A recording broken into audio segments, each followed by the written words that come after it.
اللہ کرم اللہ کرم اللہ کرم اللہ کرم اللہ کرم حاضر ہے تیرے حاضر ہے۔ بسم اللہ الرحمن الرحیم، الحمدللہ رب العالمین والصلاة والسلام علی رسولہ الکریم وعلی آلہ واصحابہ اجمعین، اما بعد۔ آج کا جو موضوع ہے میرا وہ کارپوریٹ سیکٹر کے جو زکوٰۃ کے مسائل ہیں ان میں سے ایک یا دو مسائل آپ کے سامنے زیر بحث لانا ہے۔ سب سے پہلی بات یہ سمجھ لیجئے کہ کارپوریٹ سیکٹر سے ہماری مراد کیا ہے۔ کارپوریٹ سیکٹر سے دو چیزیں مراد ہو سکتی ہیں۔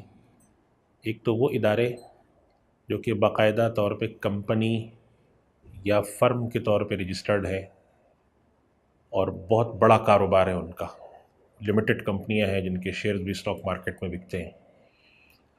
اور ایک کارپوریٹ سے مراد وہ چھوٹے ادارے بھی ہو سکتے ہیں جو کہ پروپرائٹرشپ جسے ہم کہتے ہیں، یا پارٹنرشپ جو کہ بہت چھوٹے ہوتے ہیں اور ایس ایم ای کے اندر بھی وہ کلاسیفائی ہوتے ہیں۔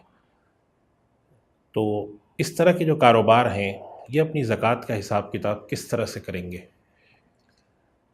اس کے علاوہ ایک اور بھی ہے حصہ جو کہ کاروبار کی زکوٰۃ کا ہوتا ہے، اور اس کو اگرچہ ہم کارپوریٹ نہیں کہتے لیکن میں کوشش کروں گا کچھ مسائل ان کے بھی بیان کر دوں۔ یعنی وہ ادارے جو کہ باقاعدہ طور پہ کمپنی کے طور پہ تو رجسٹر نہیں ہے لیکن بہت بڑے بڑے کاروبار ہیں۔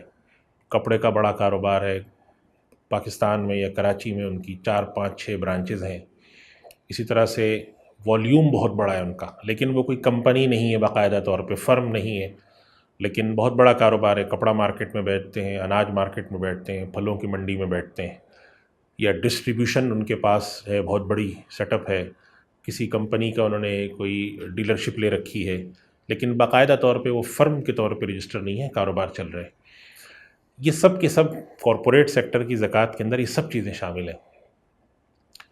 پہلی بات تو میں آپ سے عرض کروں جو کہ بڑی اہم بات ہے کہ ہمارے پاس پاکستان میں قانونی طور پر جتنی بھی کمپنیاں ہیں، چاہے وہ کتنی بڑی کمپنی ہوں، ان کے شیئرز اسٹاکس میں چلتے ہوں، لمیٹڈ کمپنیاں ہوں، لیکن قانونی طور پر وہ اپنے یہاں زکوٰۃ کا حساب کرنے کی ان کے اوپر کوئی پابندی نہیں ہے۔ چنانچہ یہ کمپنیاں جب اپنے سالانہ حساب اور گوشوارے شائع کرتے ہیں، بیلنس شیٹ، تو نہ تو اس بیلنس شیٹ میں ایسی کوئی چیز شائع کی جاتی ہے، نہ ہی رمضان کے موقع پہ جب لوگ عام طور پہ زکوٰۃ نکالتے ہیں یہ ادارے اپنے پاس کوئی ایسا اسٹیٹمنٹ جاری کرتے ہیں جس سے یہ پتہ چل سکے کہ ان کے کاروبار کے اندر جن لوگوں کا پیسہ لگا ہے تو ان لوگوں کے اوپر کتنی زکوٰۃ آتی ہے۔ اس وجہ سے یہ ایک مسئلہ ہمارے سامنے بڑا پیچیدہ آ کے کھڑا ہو جاتا ہے، خاص طور پہ اس وقت کہ جب کوئی ایسا آدمی ہمارے پاس کارپوریٹ سیکٹر کی زکوٰۃ کا حساب کرانے آئے جو آدمی اس کاروبار کے اندر حصے دار تو ہے مگر اس کی مینجمنٹ کا پارٹ نہیں ہے۔ جب مینجمنٹ کا پارٹ نہیں ہوتا تو جو اصل مالکان ہیں، جنہوں نے حساب کرنا ہے، جن کے پاس معلومات ہیں، جن کے پاس مکمل وہ چیزیں دستیاب ہیں جو کہ شرعی طور پہ زکوٰۃ کے حساب کے لیے معلومات ہونی چاہیے، وہ مالکان کے پاس ہوتی ہیں، مینجمنٹ کے پاس ہوتی ہیں۔ ایک شیئر ہولڈر آ جاتا ہے، کوئی شخص آ کے کہتا ہے اس کاروبار میں میں نے اتنا پیسہ لگا رکھا ہے، یا اس کمپنی کے شیئرز میرے پاس ہیں، تو میرے پاس جو شیئر ہیں، میں باقاعدہ شیئر ہولڈر ہوں، میرے پاس نفع بھی آتا ہے، تو میں زکوٰۃ کا حساب کتاب کیسے کروں؟ اب یہ ایک بہت بڑی دشواری ہے اور ہمارے پاس آئے دن یہ مسئلہ آتا ہے۔ بنیادی مسائل ہم بتا سکتے ہیں، وہ بتا دیتے ہیں۔ بنیادی مسائل یہ ہوتے ہیں کہ ہم یہ بتاتے ہیں کہ زکوٰۃ اس طرح سے کیلکولیٹ کریں، لیکن مسئلہ یہ ہوتا ہے کہ ایک عام آدمی آ کے پوچھتا ہے کہ جی کیلکولیٹ تو آپ نے مجھے بتا دیا لیکن میں کیسے کروں، میرے پاس تو یہ انفارمیشن نہیں ہے، نہ معلومات ہیں، نہ کچھ چیزیں ہیں۔ لہٰذا آپ ایسا کریں کہ آپ اس کا حساب کر کے دے دیں، اور ظاہر سی بات ہے ہمارے بس میں نہیں ہوتا۔ سعودی عرب میں چونکہ زکوٰۃ سرکاری طور پر لازم ہے اور ہر کمپنی ایک زکوٰۃ کا حساب بھی کرتی ہے، لہٰذا وہاں یہ چیز جو ہے وہ بہت احسن طریقے سے ہونے لگی ہے۔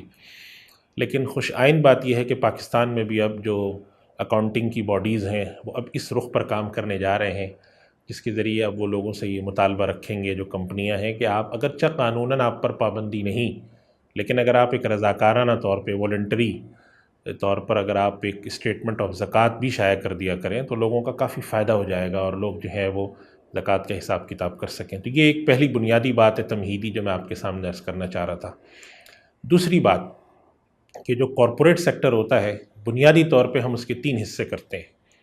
ایک وہ جس کا کام ہے مینوفیکچرنگ صنعت، دوسرا وہ جس کا کام ہے تجارت، اور تیسرا وہ جس کا کام ہے خدمات جسے ہم سروسز سیکٹر کہتے ہیں. تو manufacturing, trading and service sector, یہ 3 بنیادی طور پر ہمارے پاس ہوتے ہیں. کوئی بھی ادارہ کام کرتا ہوگا وہ ان میں سے کسی ایک میں فال کرے گا. البتہ ایک صورتحال ایسی بھی پیش آ جاتی ہے کہ ادارے جب کام کر رہے ہوتے ہیں اور کوئی خدمات دے رہے ہوتے ہیں تو بسا اوقات ان کے پاس ٹریڈنگ اور خدمات یا مینوفیکچرنگ اور ٹریڈنگ یہ دونوں چیزیں بھی مل جاتی ہیں. اگر آپ آج کل کا ماڈل دیکھیں جسے ہم کہتے ہیں فارورڈ انٹیگریشن کا ماڈل، کہ کمپنی مینوفیکچرنگ بھی کرتی ہے، اس کا اپنا ایک ٹریڈنگ یونٹ بھی ہے، یہاں پر چیزیں بناتی ہے اور باقاعدہ ایک ٹریڈنگ کے ذریعے وہ بیچتے ہیں. آج کل کپڑے بنانے والے اکثر کارخانے یہ کر رہے ہیں اور بہت سے ادارے کر رہے ہیں. تب سوال یہ ہے کہ ان کی زکوٰۃ کا حساب کتاب میں ہم ٹریڈنگ کا کس طرح سے کریں گے اور تجارت کا جو حساب کتاب ہے وہ کس طرح کریں گے.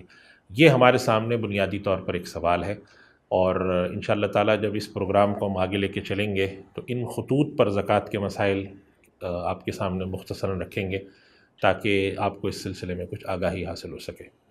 وآخر دعوانا الحمد للہ رب العالمین.